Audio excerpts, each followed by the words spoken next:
قل هذه سبيلي أدعو إلى الله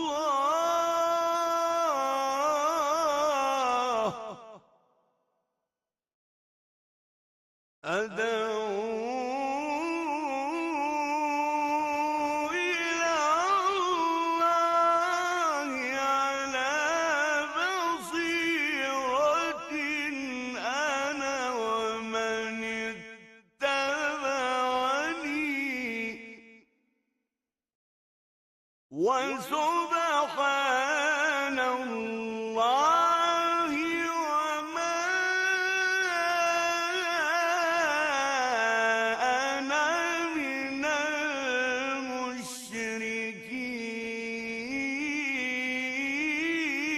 بسم الله الرحمن الرحيم. إن الحمد لله نحمده ونستعينه ونستهديه ونستغفره ونعوذ بالله من شرور أنفسنا ومن سيئات أعمالنا. من يهده الله فلا مضل له ومن يضلل فلا هادي له، وأشهد أن لا إله إلا الله وحده لا شريك له، وأشهد أن محمدا عبده ورسوله صلى الله عليه وعلى آله وأصحابه وسلم تسليما كثيرا. أما بعد. This is our 26th class on elucidations or explanation of Al-Usool Ath-Thalaathah.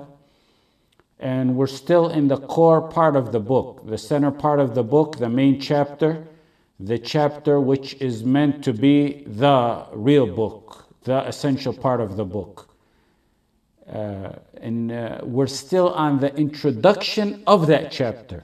So what we're taking so far of chapter 3 is only an introduction to the main part of this chapter.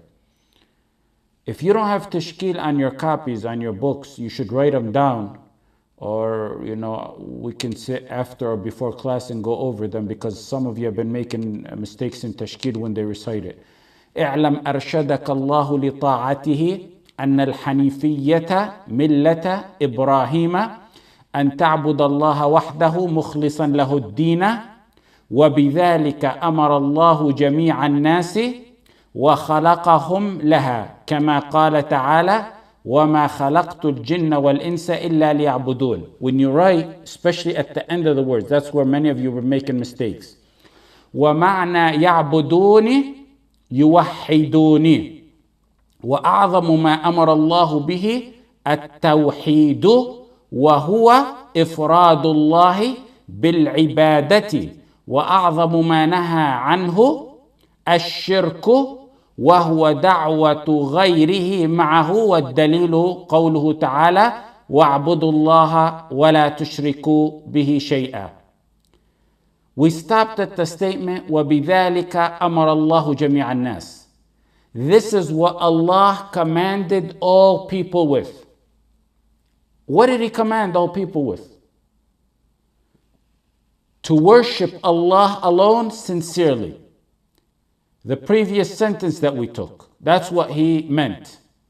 All that we spoke about in the previous two classes, I believe, when we started chapter 3, following Millat Ibrahim and following it sincerely, that's what He means Allah commanded us to do. And that's why we gave last week a practical example on following Millat Ibrahim sincerely and ikhlas, a practical example of what we see and what appears to us, and Allah knows what's in the hearts of a present day situation. The author said Allah commanded all people. Commanded here is what's wajib, because the word commanded, amara, comes to mean a wajib. It can come as well to mean a mustahab, which is liked or preferred. That which is liked or preferred to do can come as a amar. Here, in this sentence, what he means, it's the wajib type. And we'll talk about that inshallah in usul, how it can be when it's wajib and when it's not. Here it's not only wajib, but the highest level of wajib, because this is the principal root foundation of the deen and belief. The foundation that everything is founded on. Then he said, Allah commanded all people. And he used the word an-nas. He said an-nas, which means human beings. Muslim and kafir. An-nas includes all human beings, Muslim and kafir. Now here, when he used the nas, Allah commanded all people, and he said an-nas, had the author used, rahmatullah alayh, khalq instead of nas, meaning creation, that would have been more precise. And many ulama commented on that who taught me, rahmatullah alayhim. Why? Because nas means humans, which is right. Allah commanded people. But there's more than nas that were commanded with Tawheed. There's the jinn. The jinn are not included in the Arabic word nas. Khalq would mean creation, and that would include the jinn and the ins. The jinn and the humans. Jinn are obligated to follow the Tawheed sincerely like us. So would have been probably more accurate to use the term khalq instead of nas, because nas only includes a human being. Khalq means human being and jinn, and Allah commanded the jinn and the human to follow the Tawheed. Then the author says, وَخَلَقَهُمْ لَهَا. And it was for that, or for this, that He created them for. He created them for what? Again, for what we've been talking about for the past 2 classes since we began this chapter, to follow Millat Ibrahim, which means follow the pure Tawheed with sincerity. I just said right now, had he used the word khalq instead of nas, it would have been more accurate and precise. There's another issue here. Pay attention what he said. This is what Allah, focus, this is what Allah subhanahu wa ta'ala commanded all people with, and this is what He created them for. Now, had he switched the statements around, it would have been better. Why? Why would have been better? To say He created them for it and He commanded them with it. He created them for it and He commanded them with it. Why would it have been better had he switched it around? Because which comes first? Were we created first or were we commanded first? He created, then He commanded. So some of the ulama said it would have been better that He mentioned them in order. Then He mentioned the proof for this, as He always does at the end of the sentences.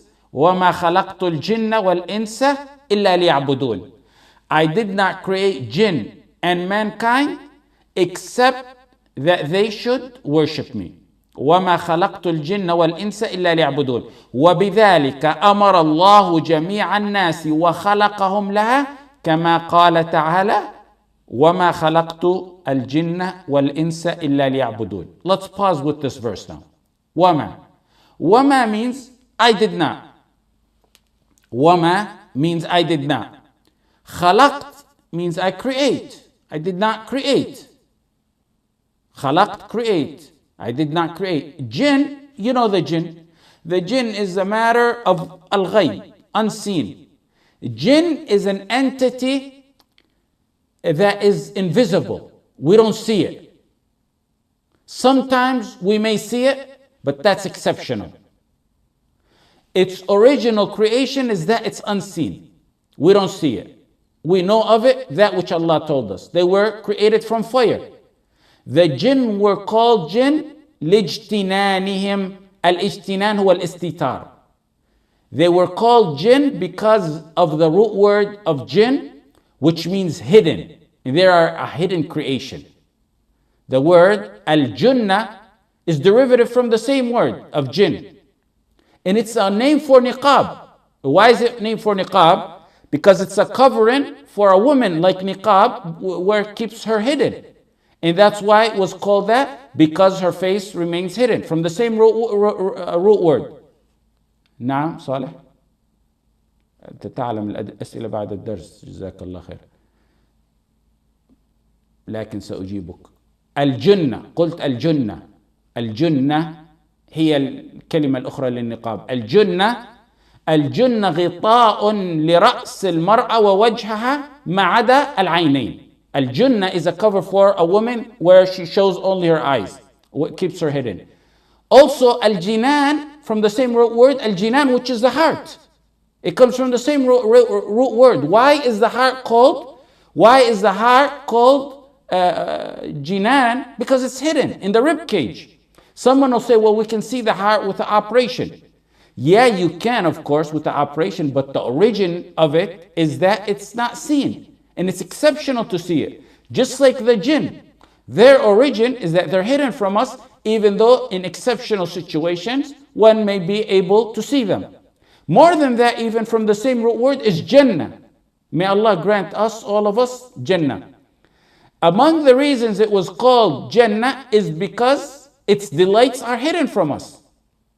That's one of the reasons it was called Jannah. فَلَا تَعْلَمُ نَفْسٌ مَا أُخْفِيَ لَهُم مِّن قُرَّةِ أَعْيُنٍ جَزَاءً بِمَا كَانُوا يَعْمَلُونَ. In Surah Al-Sajdah, no one knows what's hidden for them of delight as a reward. أَخْفَى الْجَزَاء لِأَنَّهُمْ أَخْفُوا الْعَمَلِ. Allah hid the reward because they hid the deeds. So Allah kept something hidden for you, and that's Jannah, or in Jannah. Jinn is part of believing in ghaib, and anyone who denies them is kafir, because they are in the Quran, and they're in the Sunnah, and they're in Ijma'. After he mentioned jinn, he mentioned ins. And ins, like we said, is human. Allah said, وَمَا خَلَقْتُ الْجِنَّ وَالْإِنسِ. And they were called ins from amiability, because people like and need amiability among each other. It's essential to human beings, and they strive for it. So that is where the root word of ins, or humans, comes from in Arabic. Illa. Illa means except that they should. Illa. لِيَعْبُدُونَ. لِيَعْبُدُونَ إِلَّا لِي. إِلَّا لِي is a tool to limit and restrict. حصر وقصر in Arabic. It's among, the way it's worded here, highest levels and forms of limited and restricting something. Here, all matters and wisdoms behind the creation of human being and jinn were denied, except for worship. It's limited to and restricted to worship. The hasr and qasr, it's called hasr and qasr in Arabic, limiting and restricting to a certain matter. And in this verse, illa li is among the highest ways to do that. Next, then he commented on the verse saying, وَمَعْنَا يَعْبُدُونَ يُوَحِّدُونَ وَمَعْنَا يَعْبُدُونَ يُوَحِّدُونَ وَمَعْنَا يَعْبُدُونِ يُوَحِّدُونِ. And the meaning of worship of ibadah here, he said, the meaning of ibadah is to single Allah in worship, in Tawheed. And the meaning of here of ibadah is to single Allah in Tawheed. When he said the meaning of worship of ya'budun is yuwahidun, which is to single Allah in worship in Tawheed, he means that Tawheed is from the meanings of ibadah. Tawheed is from the meanings that he's trying to define ibadah. Tawheed is among the meanings. He defined Tawheed, he defined ibadah, but that's not a definition. He means that Tawheed is from or among the meanings of ibadah. Among the meanings of ibadah, not the full definition. You should know that ibadah, worship, is broader than just Tawheed. So ya'budun, yuwahidun, he didn't just mean it's only Tawheed. Ibadah is Tawheed, but not only Tawheed. It includes other aspects. It includes Salah, Siyam, Hajj, and other matters that fall under ibadah, not just Tawheed. In Arabic, it's common and known to define a term with a portion of what it means. And this is what he did here. In Arabic, it's called تفسير الشيء ببعض أفراده. تفسير الشيء ببعض أفراده. Here, Imam Muhammad bin Abdul Wahhab, rahimahullah, that's exactly what he did. He defined ibadah, which is worship, in a portion of its definition, which is Tawheed. He can do that, but you have to know, and we have to know, that's not all of the definition, because ibadah, like I said, is broader than that. The author may have chosen this definition possibly because it was narrated by Ibn Abbas radiallahu anhuma, who said everywhere in the Quran that you see a'buduni, a'budullah, it means wahidullah. A'budullah means wahidullah. At-Tabari also narrated that Ibn Abbas interpreted the verse in Surah Al-Fatiha, Iyaka na'bud. He said, Iyaka nuwahid, wa nakhaf wa narju. So it's possibly because of that. Or another interpretation, more widely accepted here for ya'budun, is, and this is the more widely accepted interpretation for ibadah, is to show humbleness and humility, dhul, in obedience, and the head matter of that obedience is tawheed. To show humbleness and humility in refraining from prohibitions, and the head matter to refrain from is shirk. This is more general, more broader definition than the earlier one, and it's more encompassing and better. And this is supported by a statement from Ali radiallahu an, and it's the definition also chosen by Ibn Taymiyyah. The second one is the one chosen by Ibn Taymiyyah, and it's a statement by Ali ibn Abi Talib. The author wanted to show by choosing his definition of Tawheed for ibadah that if your worship is not founded on Tawheed, it's not really ibadah. Tawheed is an essential part of ibadah. It's a pillar of it. It's a pillar. You can't stand without it. So the author chose to define ibadah with an essential pillar of ibadah, which is Tawheed, but not all of ibadah. And that's the point. Now, what Tawheed is he referring to here? The author, what Tawheed is he? We took three types of Tawheed before. Rububiyyah, Uluhiyyah, Asma wa Sifat. We took these, we studied them. Which Tawheed is he referring to in this statement? He's referring to Tawheed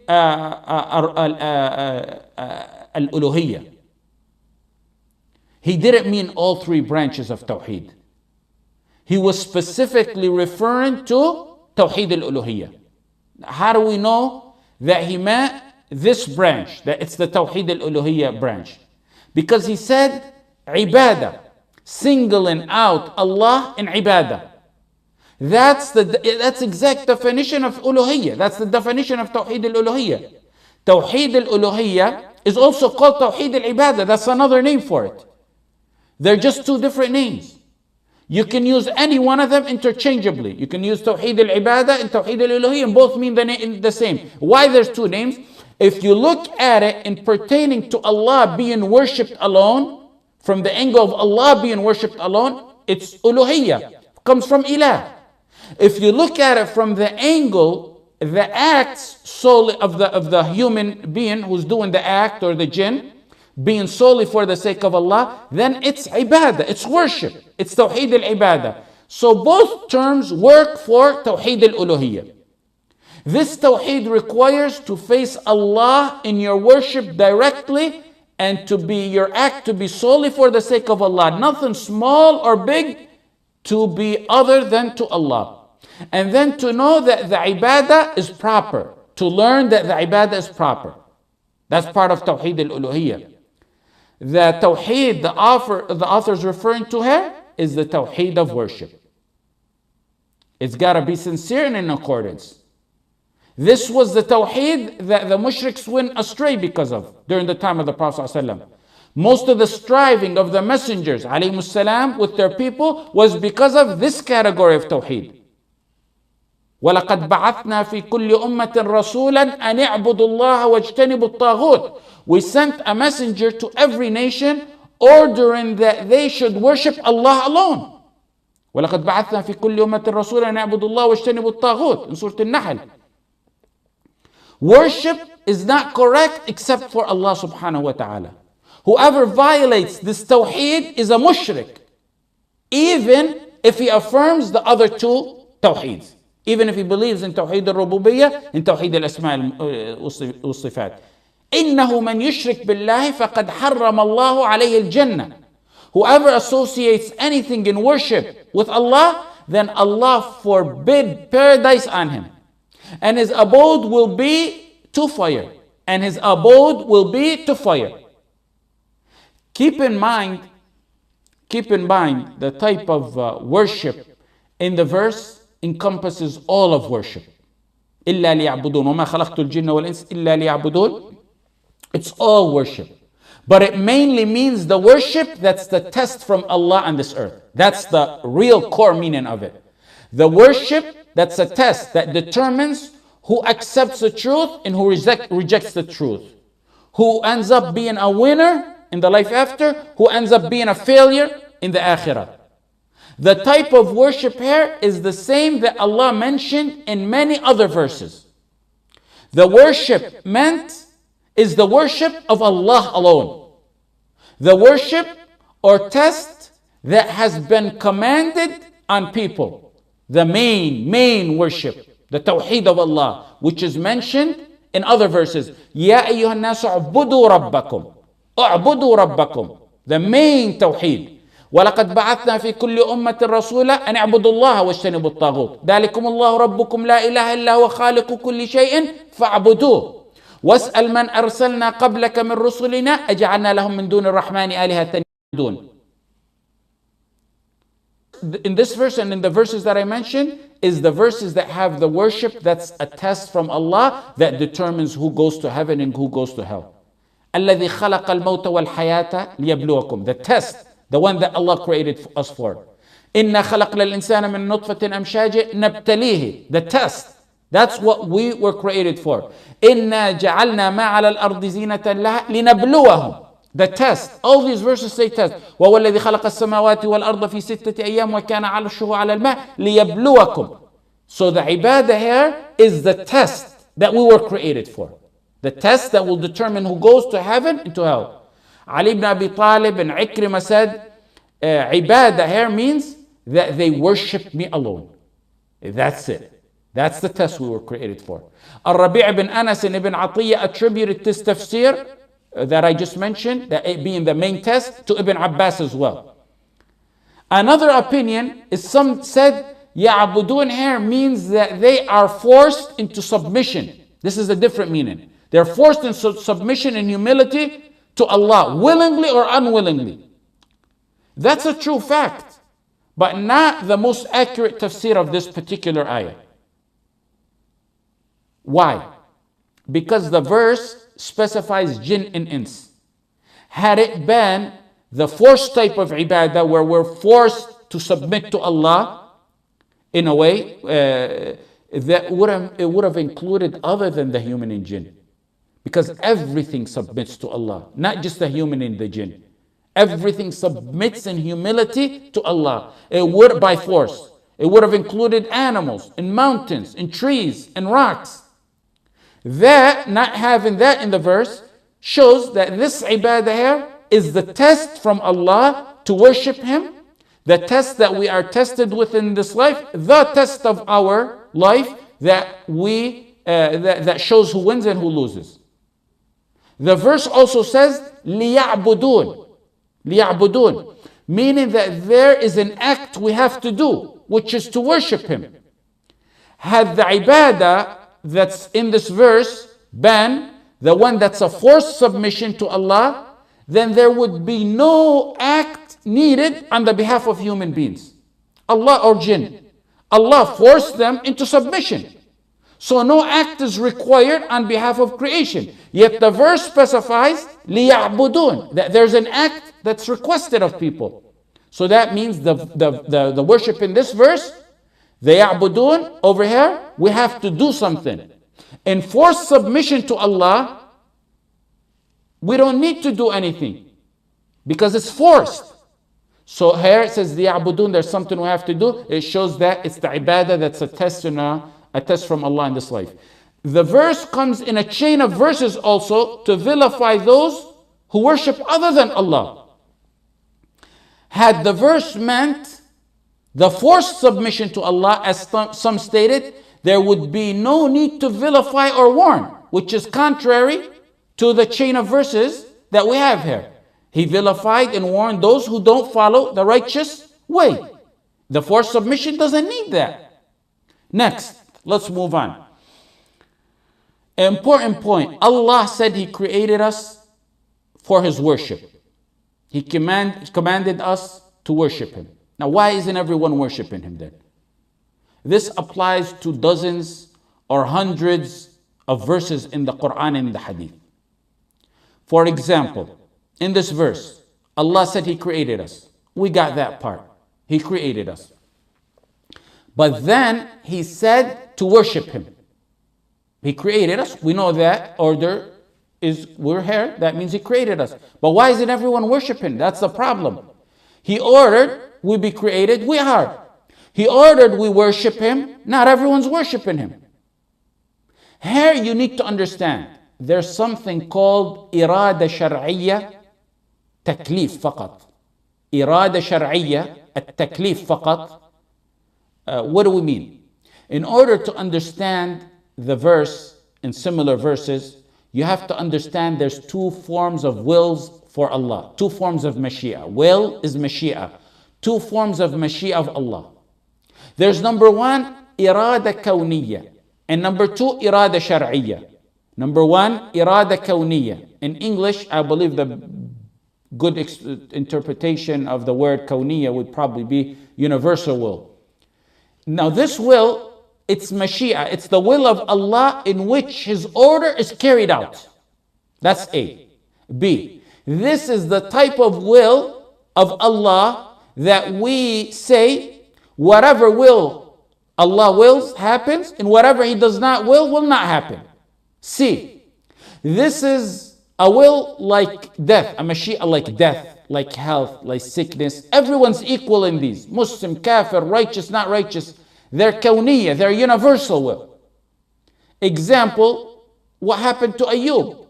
أني مسني الضر وأنت أرحم الراحمين. Surah Al-Anbiya, he said, he cried to his Lord, verily distress has seized me.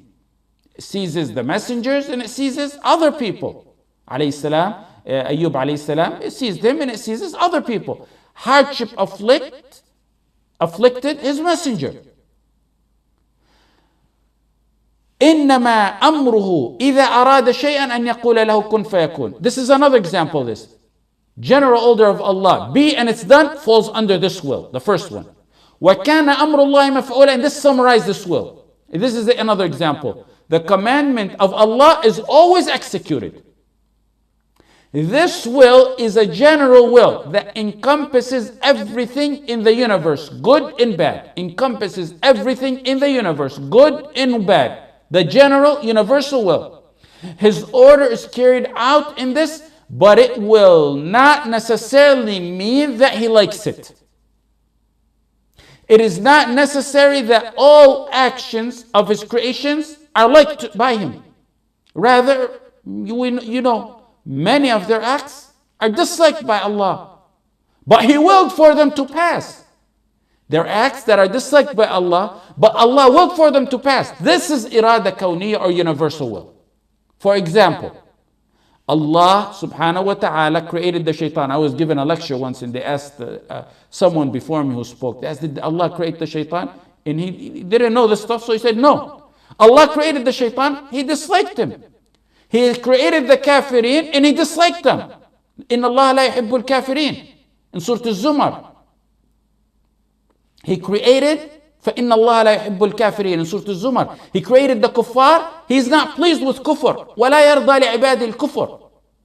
Not everything Allah permits to exist or He creates means that He loves. Repeat, so you get it right. This will is the universal will, al-kawniyya. It's that not everything Allah permits to exist and He creates necessarily means that He loves it. Under this will, Allah may decree to pass things which He does not command His slaves to follow, like kufr, disobedience. Orders carried out in this will, this type of will by Allah, doesn't necessarily mean He likes it. Then we have the second one. Al-irada al-shar'iyya. And I believe possibly the most accurate term for that would possibly be judicial will. The will of A, the will of Allah, which is in accordance to Allah's legislation. B, it is related to what Allah likes. C, this will may take place, may not. This Mashiach of Allah may take place, may not. Look at the verse. وَإِذَا فَعَلُوا فَاحِشَةً قَالُوا وَجَدْنَا عَلَيْهَا آبَاءَنَا وَاللَّهُ أَمَرَنَا بِهَا قُلْ إِنَّ اللَّهَ لَا يَأْمُرُ بِالْفَحْشَاءِ. When they commit a fahisha, they said, we found our fathers doing it. Allah did not command fahisha or sins. It's under the universal Mashiach. Under the Shari'ah Mashiach, He wants you to follow the straight path. يريد الله ليبين لكم ويهديكم سنن الذين من قبلكم ويتوب عليكم والله عليم حكيم. Allah wants to guide you. This is an example of this one. Allah wants to guide you, to forgive you. That's Shari'ah. This is the will that's Shari'ah. He wills this will, He likes it, but not everyone does it. وَأَحْسِنُوا إِنَّ اللَّهَ يُحِبُّ الْمُحْسِنِينَ. He commands us to be righteous. He wants everyone to be righteous, but not everyone does this will of Allah. Some respond to this will of Allah that He ordered and commanded, others don't. You understand? For example, the acts of obedience of a believer, they're loved by Allah.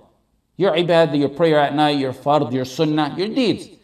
And they're passed under His universal will, kawniyah, and they are passed by His judicial will. Both of them apply. So in the case of an obedient believer, inshallah, in our case, inshallah, our Tawheed, our Iman, both wills apply. The Shar'iyyah and the Kawniyah. Allah passed it as a universal will, and we accepted that. That would be the judicial will when we accepted it. Both wills apply to the obedience of a righteous believer. A non-believer, Allah likes for him to believe. That's what? Shar'iyyah, yes, judicial will. But it doesn't necessarily have to happen. And it doesn't happen because he's a kafir. Had it been universal will, it's going to happen. Most definitely, it's going to happen. Like creating us. Judicial will doesn't necessarily have to happen. Understood? Basically, under al-irada al-shar'iyyah, the judicial will, it's not necessary that His commands will be executed, carried out, or followed. And those are the ones that are like to Allah. Those are the wills that are like to Allah from us.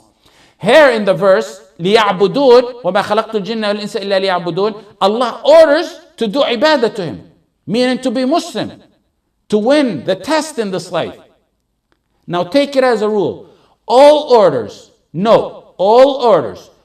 to do ibadah in the Quran are Shar'iyyah, are the will that's Shar'iyyah. The second type of will of Allah that He likes and that He commands people to do. Also, ibadah Shar'iyyah means it's not the type of will that's necessarily going to be executed. That's why you don't see everybody worshiping Allah or on the Tawheed. Allah likes it.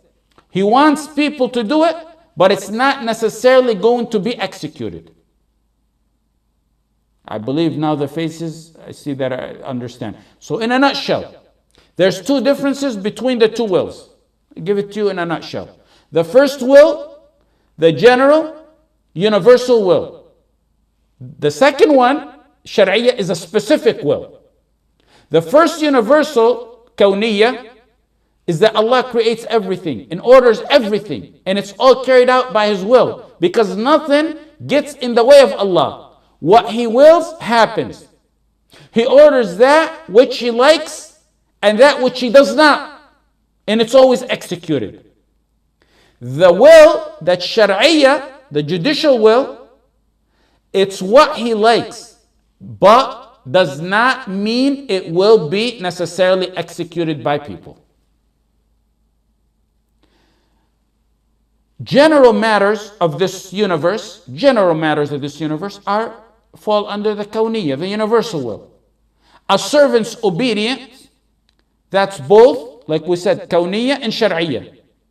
One who's not obedient, rather a fasiq, who does not do his duties or ordains, or is a disbeliever, that's kawniyah. Allah, under Allah's will, it happened. He could have stopped it, but Allah allowed it to happen. That's under the universal. Then if you understand this, when you understand this, you understand Allah. This is like a response to also those who object to Allah and say, why are the problems in the world going on? the Syrians are being killed, or the Palestinians, or we go through hard times like that. A lot of the atheists say, why does Allah see and let this happen and not change it? Because there's two wills of Allah, al-kawniyya and al-shar'iyya. And He has sunan on this earth. He has sunan on this earth. Some of them He likes and some of them He does not. And have and understand that, it puts you at peace. But let's go on further to a more narrow explanation of this.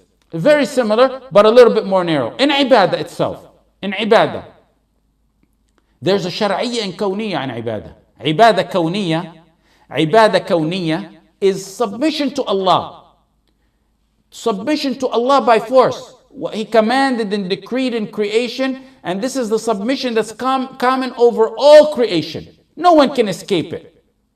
Humans, jinn, rocks, trees, sun, moon, all those submit to Allah by force. No one can anyone run away from Allah? Ma'adallah? No one can run away. So everything submits to Allah by force. This is the first one. Allah said, "In kullu man fis samawati wal ardi illa at ar-Rahmani abda." All in the heavens and in the earth will come to Allah on the day of judgment as submissive slaves. In Surah Al-Maryam, "In kullu man fis samawati wal ardi illa at ar-Rahmani abda." This type of servitude covers the believers and non-believers, the humans, non-humans, the righteous and wicked. Everything is forced to submit to Allah. The first type of servitude is not something for which a servant is commanded. There's nothing you're commanded in this. You're not commanded to do this, because this is by force. Nor do you get reward for it in itself. You don't get reward for it in itself because you didn't do nothing. This is by force. The first type of servitude is not something for which a servant is commanded because there's no action. For example, hardships are by force. You didn't do nothing, you got hardship. You must submit to them by force. You don't get reward for them because you didn't do nothing. You Muslim gets it, a non-Muslim gets it, animals get it. They're imposed from Allah on you by force. However, if the hardship comes and you're patient and you thank Allah, then that's totally different. Your time of ease, that's from by force. You don't get reward for that in itself. That was given, that was imposed by force on you. If you thank Allah, then that's the next category. Then you get reward for the thanking, but not the ease or the hardship in itself. Now the second one is worship or servitude, ibadah shar'iyya, judicial ibadah. This is the second one. And this is to obey and submit to the laws of Allah. To submit to the laws of Allah. To submit to the commands of Allah. This is particular to those who are obedient to Allah. And those who comply with that which Allah's messengers ﷺ came with. وَعِبَادُ الرَّحْمَنِ الَّذِينَ يَمْشُونَ عَلَى الْأَرْضِ هَوْنًا. The believing slaves of Allah who come on this earth and walk in calmness and humility and humbleness. So the previous ibadah of kawniyya, one is not rewarded because it's imposed by force. It's forced. You're forced to submit to Allah in some matters. You did not do nothing to earn it. The second type of ibadah, of servitude, the person is commanded and he will be rewarded and he will be punished, depending on if he does it or he doesn't do it. Why you need to know this ibadah and irada kawniyya and this ibadah and irada shar'iyya? Why do you need to know this? Allah in the verse, He created us, said He created us. So he said, وَمَا خَلَقْتُ. He created us to worship Him. The creation half of that verse, that's universal. We all see each other, we're created. That's universal will of Allah, happened, we see it. The next part is to worship Him. Had it been universal worship, kawniyya, it would be that everyone you see on this earth is worshiping Allah. Had it been universal will, that means people bowing to statues are worshiping. Because the same way He created you, by force He created you, brought to this earth, you're worshiping also. But that's not kawniyah. Because the second part of the verse, some worship, some don't. Some have associate partners to Allah. The creation part of our خَلَقْتُ الْجِنَّ وَالْإِنسِ is kawniyah. The worship part, لِيَعْبُدُونَ, is shar'iyah. Meaning he ordered them to worship. He didn't create them worshiping. He ordered them to worship. That they have a choice. That's why it's shar'iyah. He likes it, he ordered it. But unlike the first one, it's not necessarily going to have to happen. Similar to this verse, وَمَا أَرْسَلْنَا مِن رَسُولٍ إِلَّا لِيُطَاعَ بِإِذْنِ اللَّهِ. Every messenger was sent to be followed. And so people can obey him. If you say obedience in this verse is kawniyah, that means everyone on the face of this earth is obedient to Allah. And of course obedient to the messenger, which is obedience to Allah. The reality is some obey, some disobey. That's why it's called shar'iyah. It's not kawniyah, it's shar'iyah. He sent the messengers so people can obey him. He likes it. He ordered it. But it doesn't necessarily have to happen. In our verse, وَمَا خَلَقْتُ الْجِنَّ وَالْإِنسَ إِلَّا لِيَعْبُدُونَ. He created human and jinn to worship him. Some worship, some don't. Now you know the difference between worship and ibadah. The shar'iyah and the kawniyah. The will shar'iyah and kawniyah, and mashi'a shar'iyah and kawniyah, and the ibadah shar'iyah and kawniyah. Moving on with the verse. وَمَا خَلَقْتُ الْجِنَّ وَالْإِنسَ إِلَّا لِيَعْبُدُونَ. Lam. The first letter comes, the lam in the first letter, li ya'budun, comes for two things, either shar'iyya or kawniyya. Lam al-ta'lil, the lam for reason, meaning the reason for their creation is that I created human and jinn for the reason of. That's shar'iyya. That's the lam we want. Lam of reason, lam al-ta'lil. I created them for that, for worship. But in Arabic, that lam also comes as lam al-sayrura wal-aqiba. Al-sayrura wal-aqiba. The lam of a result. And in this verse, it's not the lam of a result. Because if it was the lam of result, it would mean kawniyya. And it's not kawniyya. If it was this lam, it would mean, here's what the verse would mean. I have created every human and jinn to worship me. And every individual worships me. That's how it would have been. Lam here is lam al-ta'lil of reason. The reason is, which means it's shar'iyya. It's ibadah shar'iyya. Not lam al-sayrura wal-aqiba, which means kawniyya, which means the result is that they all worship me. This is ibadah shar'iyya, not kawniyya in this verse. He did the first, which is, he mentioned the first, which is a creation. That's universal. So we can do the second, which is shar'iyya, is worship him. The creation of Allah aspect is kawniyya, universal. Everyone was created by Allah. The worship part of it, the worship part is shar'iyya, meaning he wants us all to do something, which is to worship him. We already mentioned before how traditional acts can be turned into worship by simply changing your niyyah. We mentioned, you remember, if you go to sleep in the daytime, in your purpose of sleep, you just put in your intention that you wanna sleep, so at night time you can wake up for Qiyam al-Layl. That in itself will change that sleep, the time you're sleeping, into ibadah. And you remember we talked about workout. Someone goes and works out, one goes for one reason, both are working out. One goes for one reason, one goes for another reason. One gets reward, one may get sins, and one just doesn't get nothing. So I guess the time is over. We'll continue from here inshallah next week. Jazakumullah khair. Wa sallallahu ala Sayyidina Muhammad wa ala alihi wa sahbihi wa sallam.